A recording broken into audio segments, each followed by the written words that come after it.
রাতে কিন্তু ডিনারে যাদের বাড়িতে নিরামিষ রান্না হয় তারা কিন্তু এই অপশানটা একবার ট্রাই করে দেখতেই পারো। আমি কিন্তু নিরামিষের দিনে যেহেতু মা বাবারা মাছ মাংস খায় না, তো আমি কি করি, তরকাটা বানাই। তো এটাকে আমি ভালো করে ধুয়ে নিয়ে তরকাটাকে জলে ভিজিয়ে রাখি 2-3 ঘন্টা, তারপর কি বলে সমস্ত মশলা দিয়ে এটা তরকা ডালটাকে সিটি দিয়ে দিই।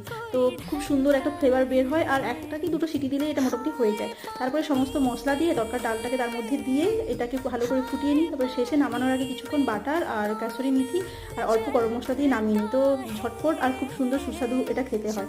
তো এই তরকা রান্না সম্পর্কে একটা হাসির কথা বলি। আমার শ্বশুরবাড়িতে ফার্স্ট যখন আমি তরকা রান্না মানে করতে চেয়েছিলাম বা করবো বলেছিলাম, আমার শ্বশুরবাড়িতে সবাই বলেছিল যে তরকাটা আবার কী, তরকা না না রান্না করতে হবে না।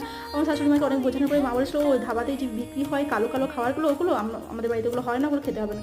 তো যাই হোক, আমি আর আমার হাজব্যান্ড দুজনে মিলে মা বাবাকে বুঝিয়ে রান্না বান্না করার পরে যখন ট্রাই করালাম, তখন তো তারা বিশ্বাস করতেই চাইছে না যে এটা সেই ধাবা স্টাইলেরই তরকা। তো যাই হোক, খেয়ে খুব খুশি হয়েছে।